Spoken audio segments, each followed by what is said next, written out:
إن الحمد لله نحمده ونستعينه ونستغفره ونعوذ بالله من شرور أنفسنا ومن سيئات أعمالنا. من يهده الله فلا مضل له ومن يضلل فلا هادي له. وأشهد أن لا إله إلا الله وحده لا شريك له وأشهد أن محمدا عبده ورسوله. Indeed, all praise is due to Allah, and as such we should praise Him, seek His help, and seek refuge in Him from the evil which is within ourselves and the evil which results from our deeds. For whomsoever Allah has guided, none can misguide, and whomsoever Allah has allowed to go astray, none can guide. And I bear witness that there is no God worthy of worship but Allah, and that Muhammad sallallahu alayhi wasallam is the last messenger of Allah. إن أصدق الحديث كتاب الله وخير هدي هدي محمد صلى الله عليه وسلم وشر الأمور محدثاتها وكل محدثة بدعة وكل بدعة ضلالة وكل ضلالة في النار. And indeed, the best form of speech is the Book of Allah, and the purest source of guidance is the guidance brought by Muhammad sallallahu alayhi wasallam. And the worst of all affairs are innovations in religion, for every innovation in religion is a cursed innovation, a source of misguidance leading ultimately to the hellfire. The topic of this evening, hijab, a religious symbol, a question which is raised due to the current state of politics in different parts of the world, not only in the West, where we have heard about it most recently, but actually within the Muslim world itself, in Turkey and Tunisia, where the wearing of the scarf, the headscarf, commonly called hijab, is forbidden in universities and other governmental institutions. The point that I would like to address this evening is that when one takes a practice out of context, it will appear strange. It is natural that it will appear strange. So to the Western eye, this idea that women should cover their beauty, cover themselves, appears to be something strange, something which is going against the flow of globalization, modernization, technological development, and everything else. The reality, of course, is that for us to understand the hijab, we have to look at it within the context of the religion of Islam itself. A religion which governs all aspects of life. It is not something which a person practices one day a week. It's the personal and individual decision of the individual person, but it is the way of life of a whole society, a way of life which Islam teaches was revealed by God, first and foremost with the creation of the first human being on this earth, Adam, and his wife Eve, and all the subsequent prophets who arose amongst humankind, missioned by Allah, by God the Almighty, to convey to humankind a message from Himself as to how a human being, male or female, should live their lives. This way of life, which God taught the prophets, and the prophets conveyed to the various peoples to whom they were sent, this way of life is known in Arabic as Islam, submission to to the will of God. We believe as Muslims that there was only one religion which was revealed by God. He did not reveal a variety of different religions, so people follow different beliefs and different practices and are at odds with each other. No. God is not the author of confusion. He wants people to be guided to live the way for which He created them. So that religion, which is a comprehensive way of life, has a legacy which we can see today in various parts of the world. That legacy is a legacy of modesty, one which appears in the story of Adam and Eve. When they disobeyed God, became aware of their nakedness, their first instinct was to cover themselves, to cover their nakedness, the private parts of their body. They sought to cover it. And this is a part of the religion of God, as manifest even till today in the scriptures of other major religions, as well as in the icons and the images that we can see in various parts of the world. The West, which currently raises the biggest objection to hijab, when one looks in Christian tradition, one finds all of the images where the mother of Jesus, the women around Jesus are portrayed wearing hijab. And even when one looks at the garments, even of some of the other ancient societies, whether Egypt or Greece, etc., though they did go through periods of laxity and nakedness, you will still find a basic core of covering the body parts in a modest way. So modesty in general, when we go throughout the world, is a part and parcel of human society. That people should cover elements of their bodies. And if we look at the actual definition of modesty, according to Webster's 20th Century Dictionary, it states, not displaying one's body. That is the fundamental meaning of modesty. Not displaying one's body. This continues in some sects of Christianity, like the Amish and the Mennonites. Their women are completely covered. Women and men. They cover themselves up. Their heads are covered. It may not be in the form of hijab, but they cover in a kind of a bonnet, etc., which they cover their heads. And this can be found in the scripture, in Corinthians, in the writings of Paul, where he says, every woman who prays or prophesies with her head uncovers dishonors her head. It is as though her head were shaved. If a woman does not cover her head, she should shave her hair off. And if it is a disgrace for a woman to have her hair cut off, then she should cover her head. And we know the tradition in Roman Catholicism of nuns wearing their garment known as the nun's habit, which covers her in such a way that were it not for the particular style in which they're covered, one would have to say she is covered like a Muslim. Hijab, wearing hijab.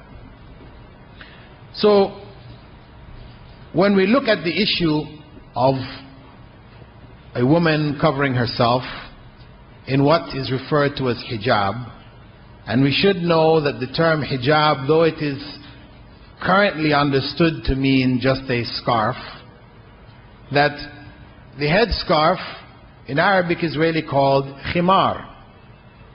And this is mentioned in the Quran as well as in the Sunnah, where women are told to bring their headscarves over their bosoms to cover their bosom areas, so that their chest areas would not be exposed. Because the wearing of a head garment was known in Arabia. People did wear it. But they wore it in such a way that it was to the back and their chest areas were exposed. They didn't have buttons and things, so necks were cut and body parts tended to be exposed. So the Quran instructed that the headscarves would be brought over the bosoms and they would be covered.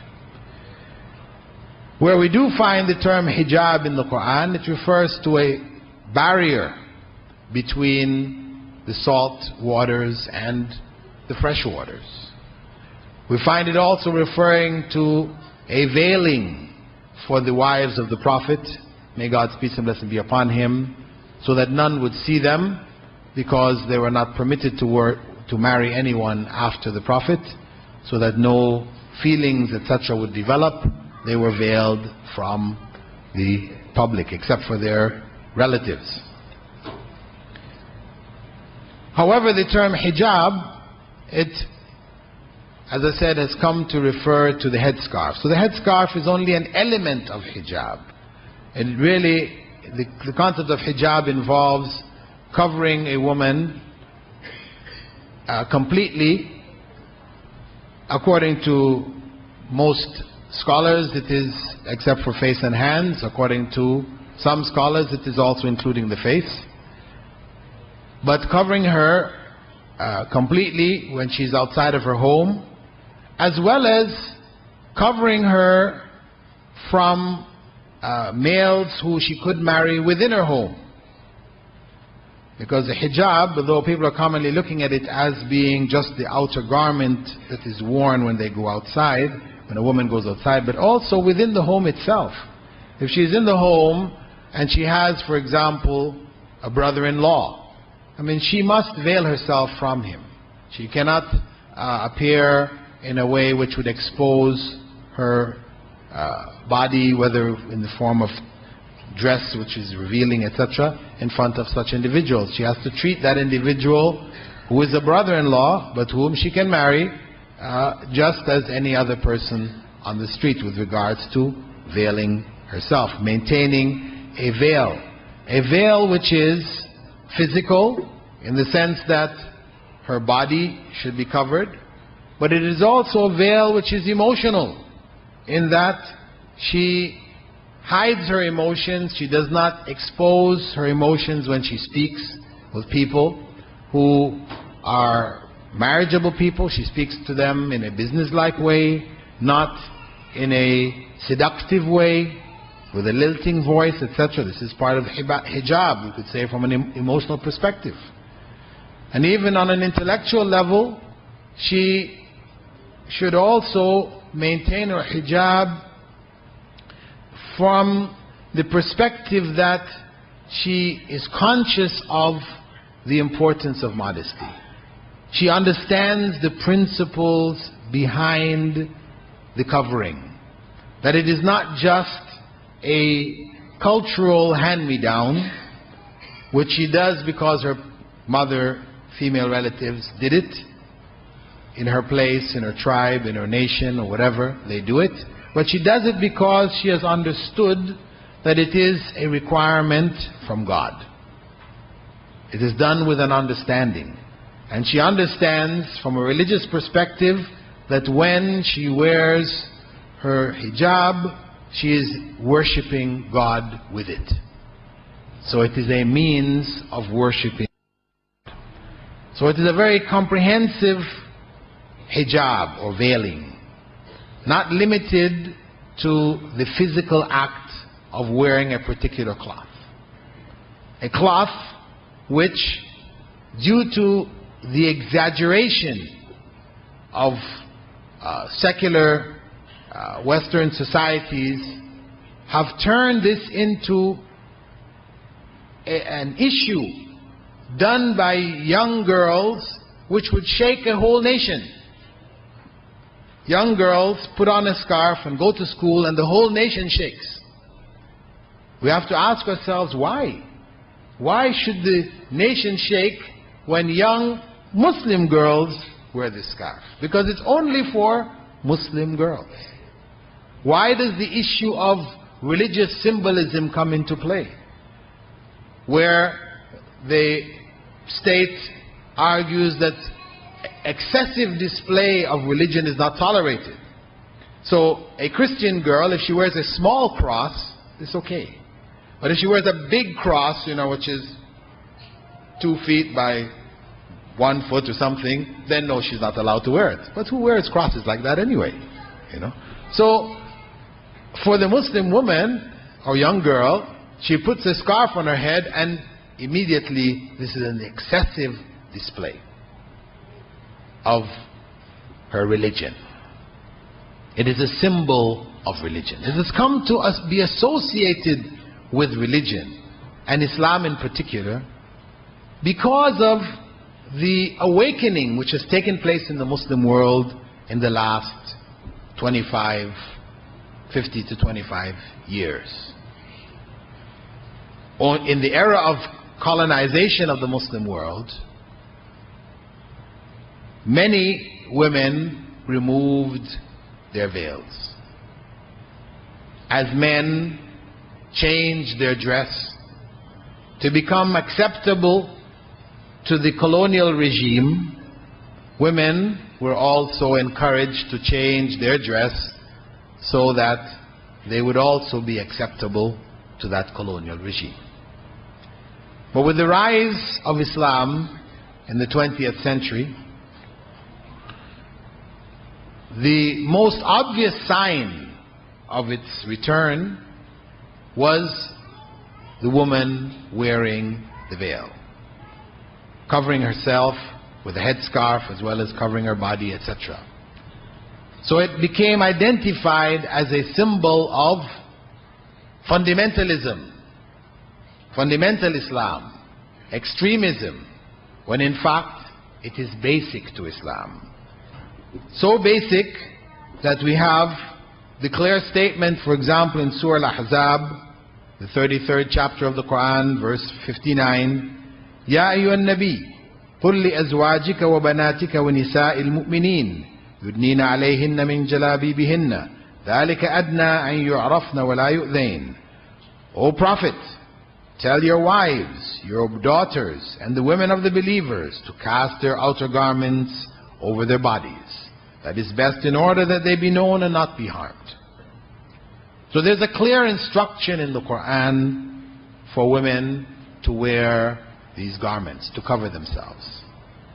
So when we talk about issues of symbolism, we cannot compare the hijab to a cross, which is a symbol. It's a symbol of Christianity. Or to a dove, which is a symbol of peace. These symbols represent something else. The cross is not Christianity. If a Christian wore a cross or he didn't wear a cross, it would not change the quality of his Christianity. If a person used the symbol of a dove or they didn't use it, that doesn't indicate whether they are a peaceful person or not. The dove is only a symbol of peace. It is not peace in and of itself. Whereas the hijab for a Muslim woman, this is ibadah. It is worship. It is an obligation which God has put on her. Allah Almighty has required her to cover herself. So when we talk about removing the veil or removing the hijab, it is not the same as a Christian woman removing her cross. No. It would more be equivalent, as some people said, to asking a Christian woman, a practicing modest Christian woman, to remove her blouse. That is what removing hijab for a practicing Muslim woman is like. As a modest practicing Christian woman would be shocked if you suggested to her to take her blouse off. I mean, there are elements in this society Western society in particular, that don't have any problem about taking their blouses off. So we have that. But the modest, practicing Christian woman who feels that sense of modesty and chastity, etc., she would feel shy to expose herself in that way. Similarly, asking a Muslim woman to take off her hijab creates the same or similar effect. This is the equivalency that we should make. Don't equate it. Let us not equate it to taking off a cross or a Star of David or a yarmulke, cap worn by the Jews. You know, it is a part and parcel of the religion itself. Now, as I mentioned, even though we accept that it is part and parcel of the religion, it is there for a reason. And it is important for us to understand that reason. Those of us in the audience who are not Muslims, this is not to say one must accept this understanding.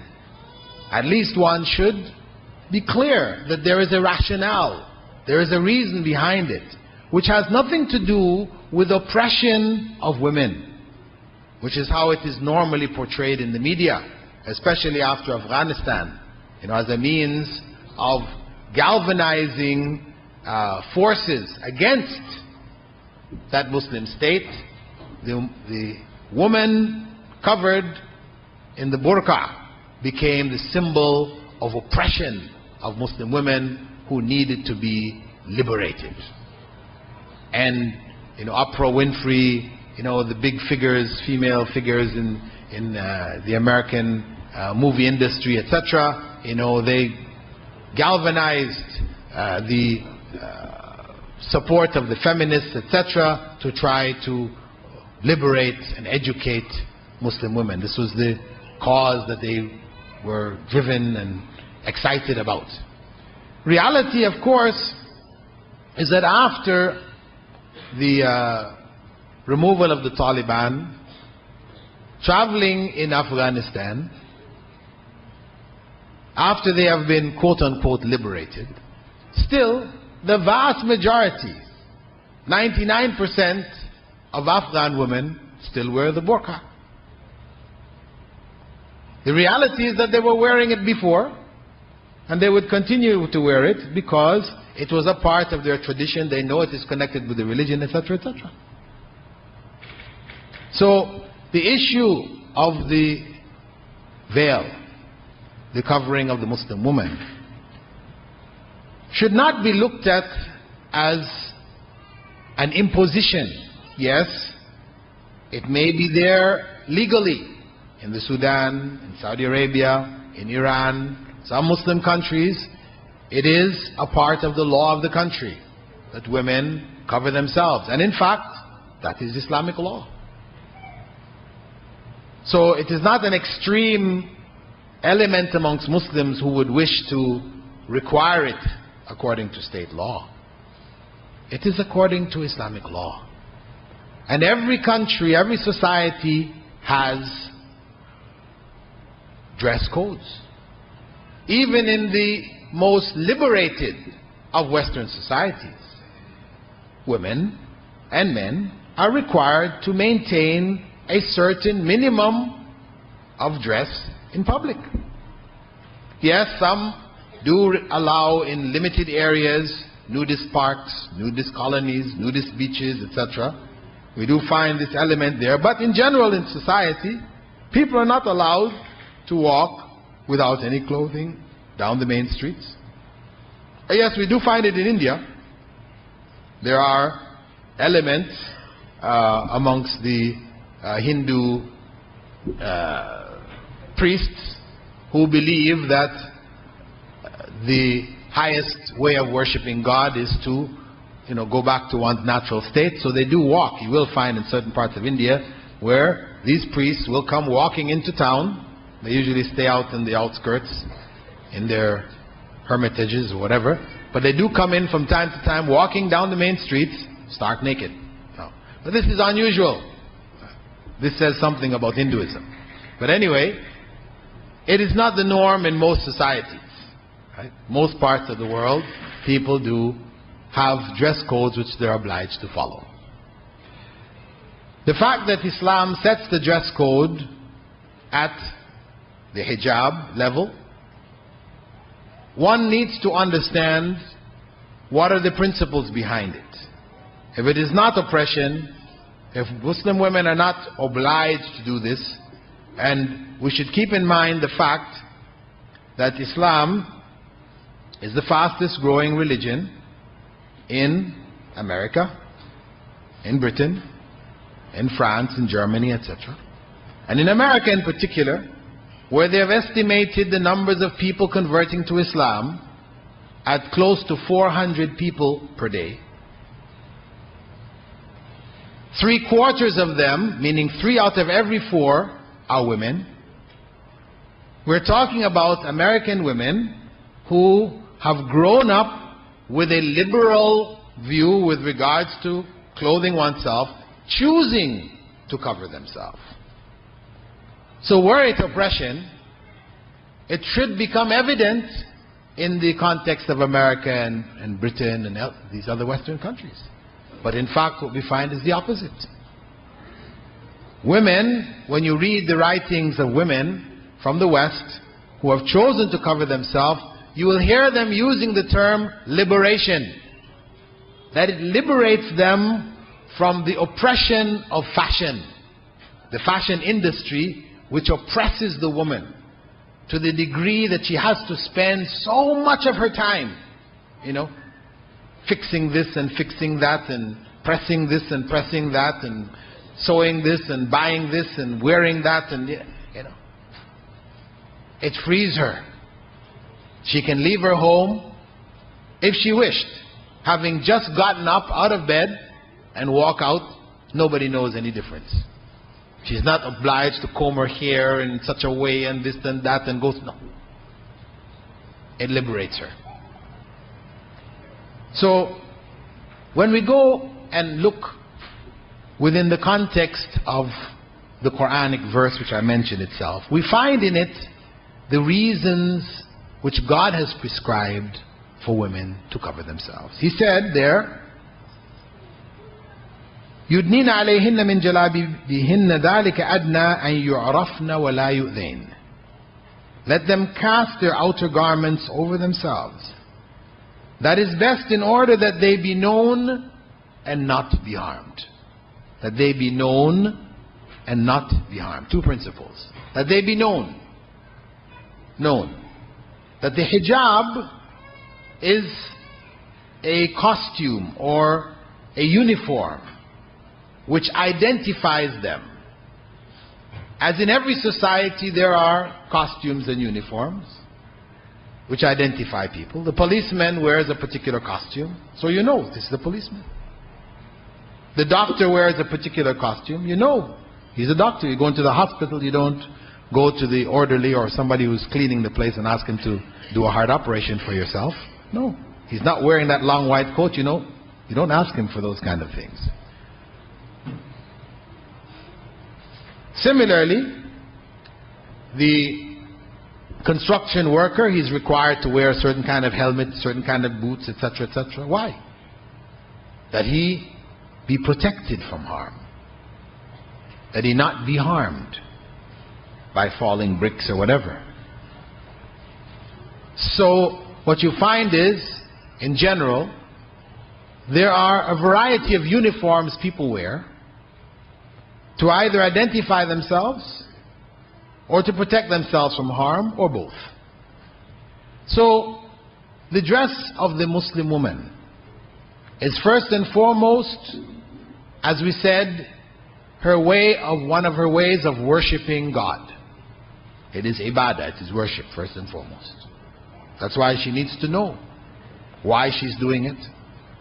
And she needs to do it according to how it is prescribed. Not just how she feels. So it becomes ibadah, or worship of God. That she be known. She be known as what? Because some people mistakenly think that when a woman wears her hijab, it's that she not be known. And this is why, unfortunately, many Muslims, or a number of Muslims coming from this part of the world, will go to the West and transform themselves. It's a phenomenon which I observed when I was first in Saudi Arabia studying. When I would fly home on the plane, women, when they first got on the plane, they would be wearing the complete garments. Then when halfway through the flight, transformation starts. By the time the pilot announces we'll be landing in New York in so many, you can't see any more of those garments anymore. People walk off the plane, looking like Western women in Western dress. And similarly, the opposite, getting on a plane filled with a whole bunch of Westerners, but by the time they announce we'll be landing in Jeddah or we'll be landing in Riyadh, all of a sudden we see all these garments worn again and people get off the plane completely covered. Right? The philosophy of those who do this is that, as it was explained to me, if we wear the hijab in America or Canada, then people are going to stare at us. Men are going to stare at us. And the idea behind hijab is that people don't stare at us, to hide ourselves. So if we're in Saudi Arabia and we didn't wear this, then people would stare at us. But when we wear it, nobody stares at us. But it's the opposite when we go to America and to Canada, to Britain.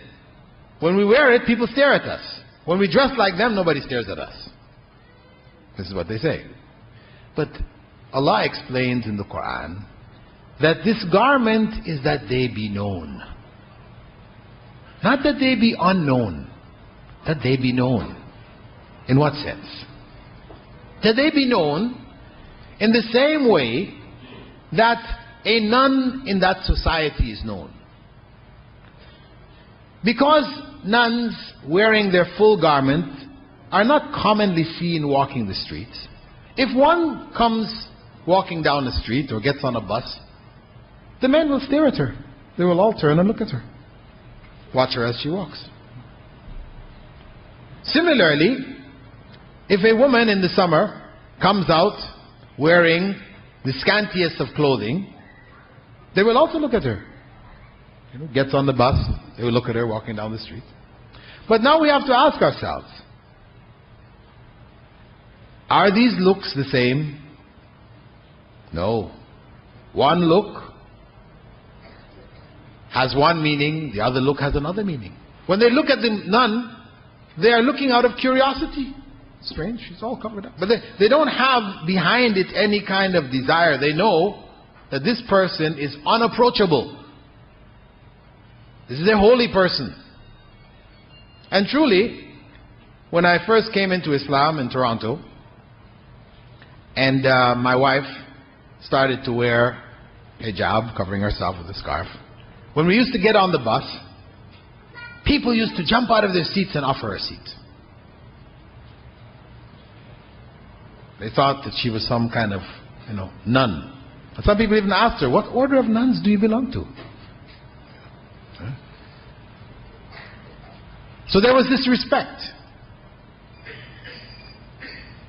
And that basically, when a Muslim woman wears her hijab, this is the kind of respect that she is seeking.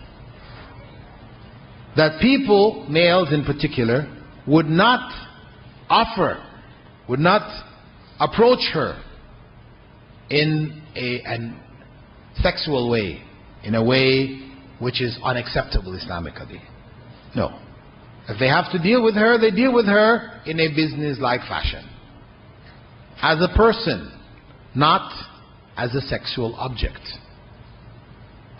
Which is the sad state of females in general in the West. In Western society. They have become sexual objects. They are used to sell products. If you want to sell the latest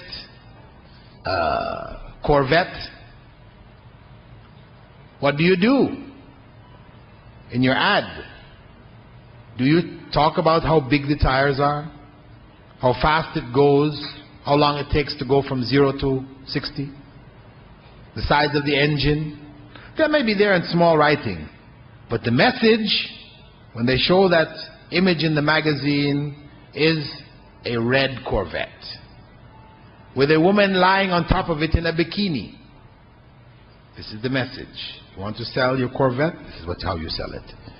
Any car, any product, you sell it using the female body. So Islam rejects this.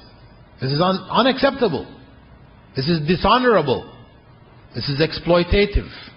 No, a woman should be honored, held in an honored position, and not turned into a sexual object. So her dress is a fashion statement that she is not to be treated in that way. She makes a clear statement to the society around her. Similarly, this dress is to protect her from harm, as Allah said, as God said in the Quran, وَلَا يُؤْذَيْنَ, that they not be harmed. The harm refers to what happens to women in a society in which they are not veiled. Women, when they come in contact with men. And of course, the blame lies on the men, primarily, because all of the harm, or 90% of the harm, is males harming females.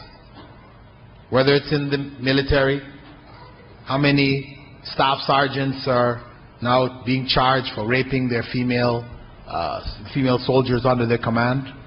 You know, large numbers of decorated heroes, war heroes, charged with rape in the military, the Air Force, the Navy, in the medical profession.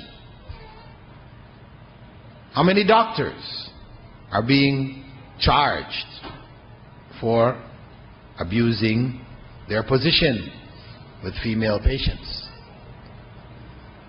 Whatever profession one goes into, where males and females are mixing, women are writing books about the harassment of women on the job.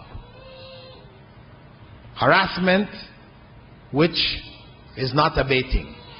Harassment in a society where people have ready access to sexual gratification. There's so many products, clubs, a variety of other means that people have, yet women are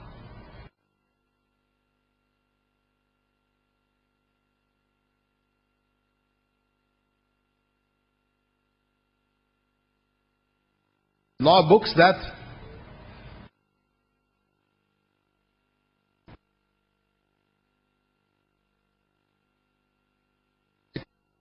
very severe punishment.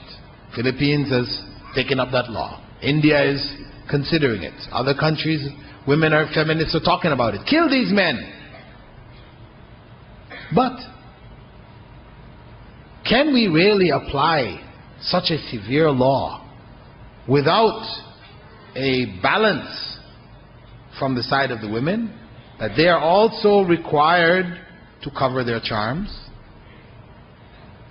It's not fair to just kill a man who steps out of line and the woman is free to expose herself. She might say, well, listen, when I wear my miniskirt, right, my halter top or whatever, I am not inviting men. This is not my intention. My intention is just to look nice. This is the style and this is what is considered to be nice, and that's how I want to look. But this is not the point. The consequence is that men are attracted in this way. Common sense tells us that we should avoid this kind of clothing to minimize the abuse, the harassment which is taking place in the society. This is common sense. For example, in Canada, some years back, maybe about 5 years ago, women argued for the right in summer to walk the street topless. Since in summer men commonly will wear shorts and go walking down the main streets topless, right? They call it bare-chested. They said women should have the right to do that, because if a woman did it, she would be arrested for lewd conduct.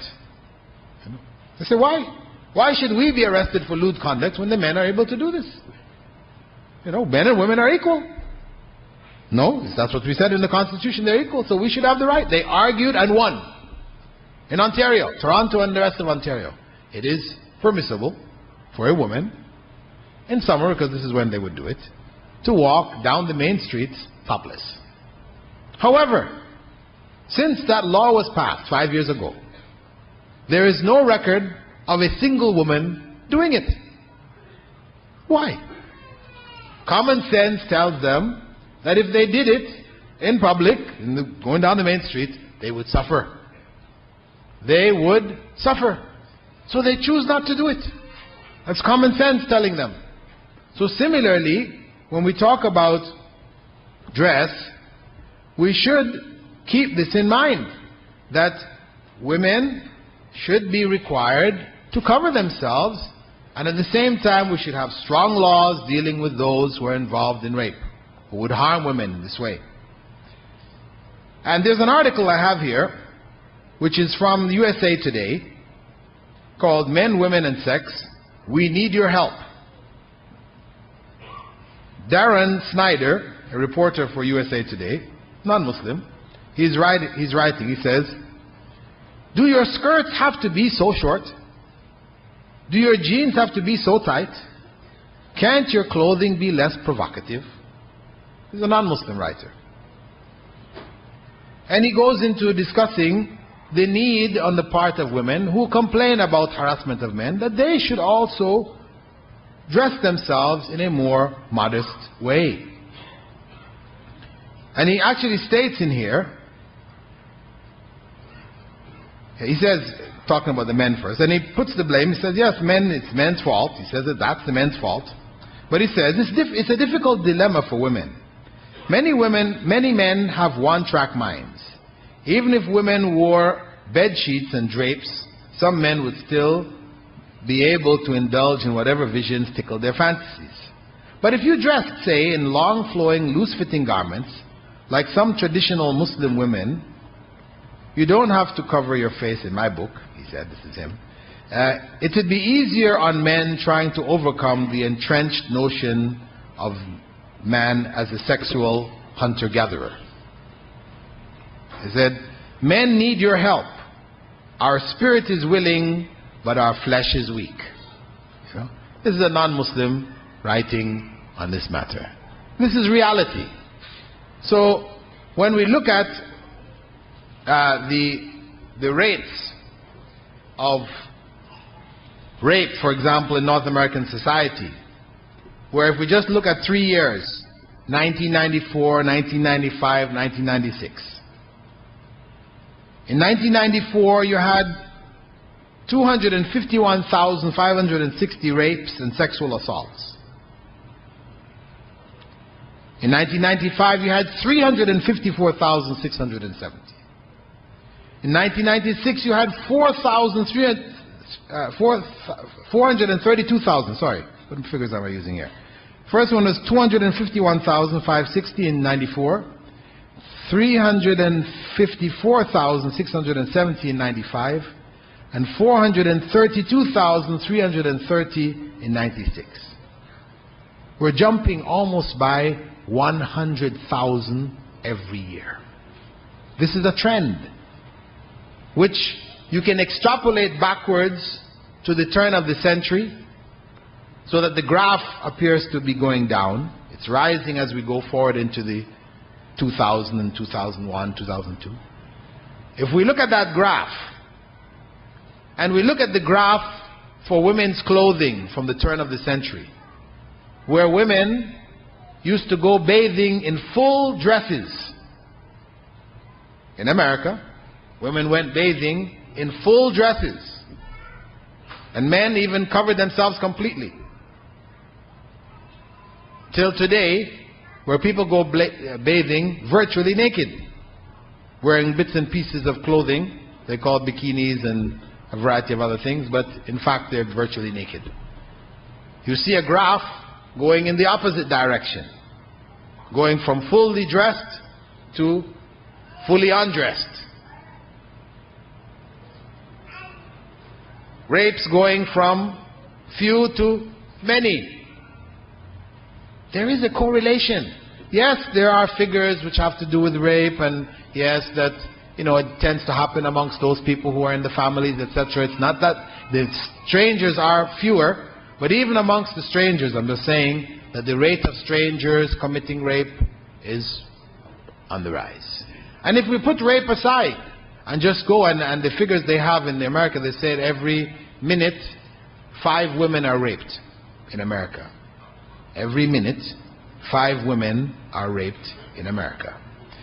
Leaving those figures aside, just go to the harassment.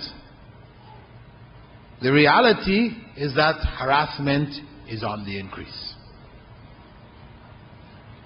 So, harm is directed at women in a very obvious way.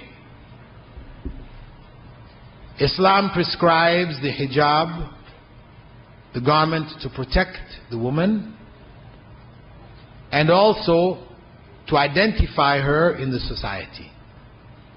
It is not a means of oppression, though some people might oppress with it. I'm not saying that that does not occur somewhere in the world, that there are some people oppressing with a hijab, as people may oppress with virtually anything. But as a basic principle in the religion of Islam, it is not a principle of oppression, but one of protection and identification. It is one in practice of liberation for the woman, as we said, from the oppression of the fashion industry. And if we look at the goals of dress in general in Muslim society, we find that the first goal is the covering of the private parts. Second is the protection from the elements. And third is beautification and attraction. Primary is covering the private parts. Secondary, protection from the elements. And thirdly, beautification.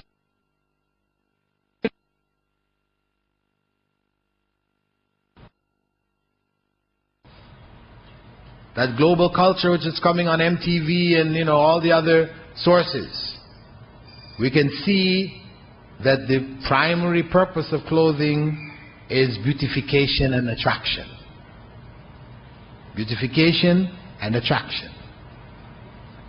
And after that it is protection from the elements. And last, it is covering the privates. It's the total opposite. This is why you will find in the dead of winter in Chicago, where the cold wind known as the hawk, rips through you, at 20, 30 degrees below zero, you shiver just thinking about it.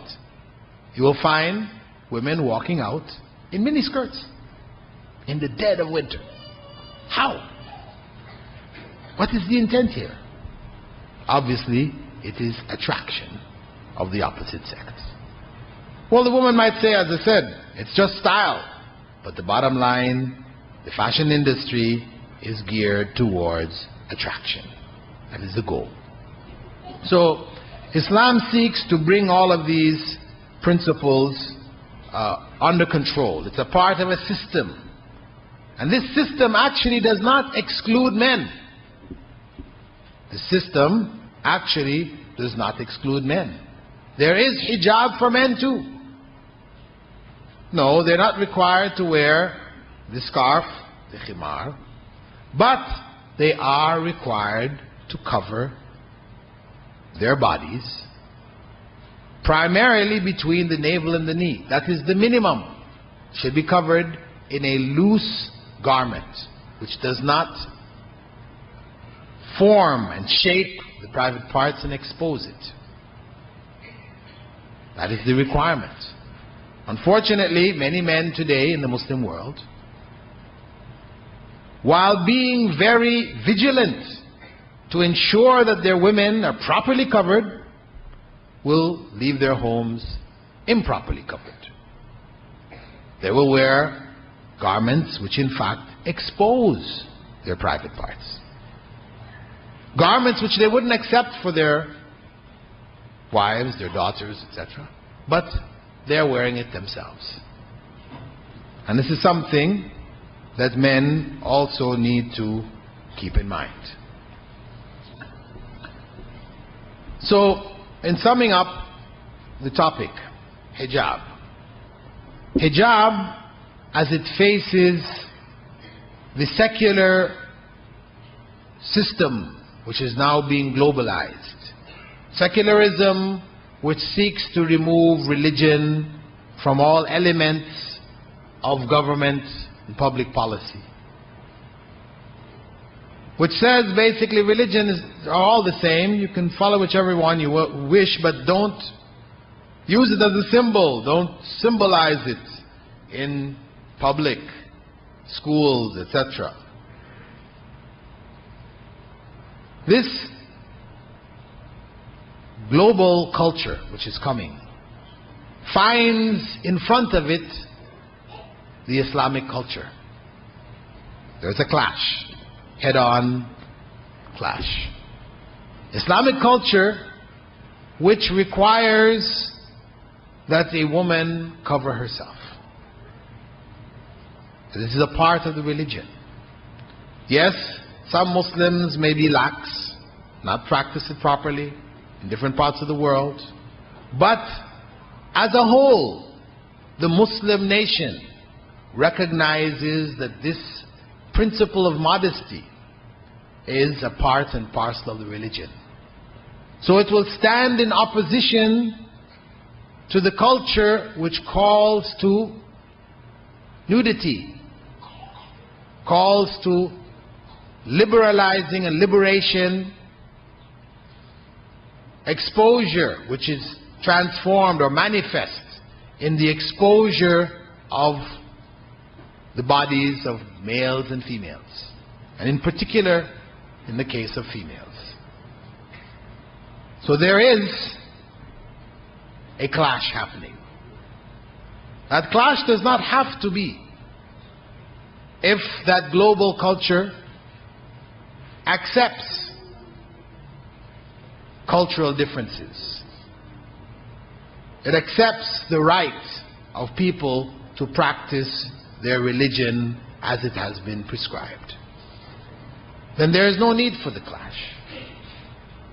They accept the principle of hijab within the context of Islam, within the context of a system which promotes modesty, encourages, prescribes modesty. That this is the right of that system and those involved in the system to practice this.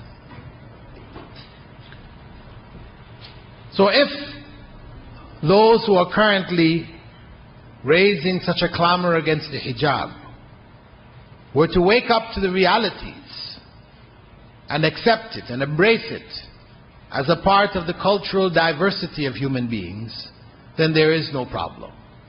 In fact, those countries that see schoolgirls wearing a scarf, Muslim schoolgirls wearing a scarf, as a challenge to the system. They want them to conform. They want them to be absorbed by the culture, the home culture. That is their goal. In fact, banning the headscarf will not achieve that goal. It will actually defeat it. Because many Muslim families will choose instead to take their children out of schools, these state schools, and put them into Muslim schools.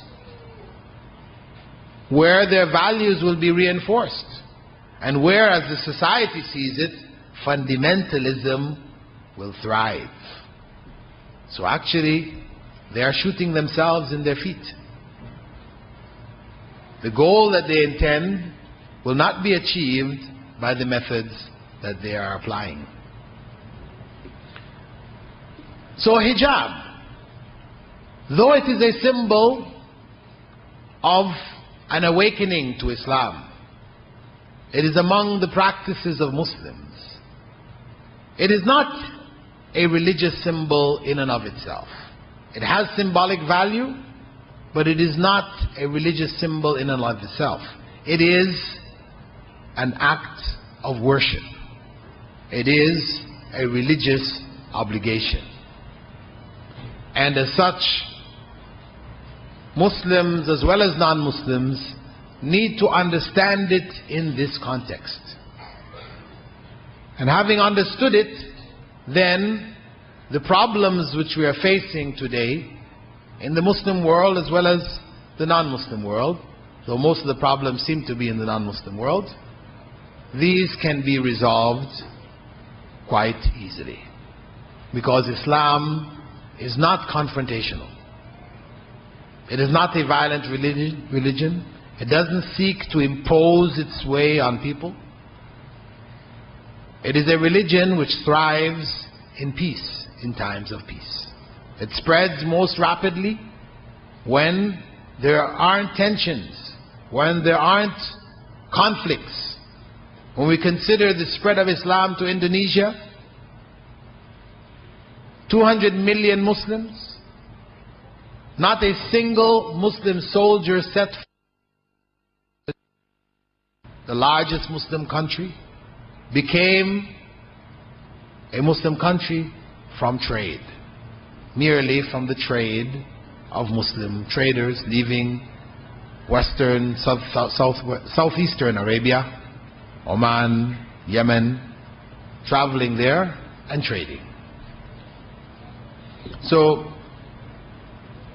in summary, Islam is a complete way of life.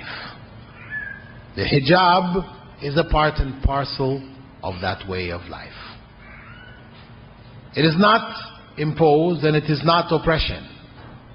It is a means of worship for females. They worship God by wearing it. And it is also practically in the society a means of identifying themselves and a means of protecting themselves from harm. It also protects the society from the harm which comes from exposure. So it protects themselves and it protects the society as a whole. The hijab is not only a physical garment worn, but it is also a state of mind, a state of emotion, where a person, a female, wears that garb to worship God and maintains all of the requirements of that garb in all of their dealings in the society, whether outside their homes or within their homes. Whether among males or even among females, there are requirements in dress. Though it may be relaxed amongst females, it is not relaxed to zero. There are still requirements of Muslim females, even in the presence of other Muslim females. Similarly, hijab is not restricted to females. It is also a part and parcel of male dress. There are requirements, hijab requirements of modesty, of covering, of maintaining an even keel in the society with regards to sexuality, sensuality, that it is kept under control. Though today, from a Western perspective, when one thinks of the veil and hijab, the image which comes up in many people's minds is that of the 1001 Nights, the harem, the women, belly dancers. This is some of the images which people conjure up.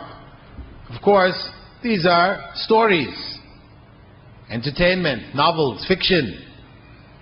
Yes, there may be elements of truth in them, but the whole truth is that the veil, the hijab, is an element or an instrument of worship in Islam, and not one of heightened sensuality. It in fact lowers it in the society, and this is the purpose for which Islam prescribed it.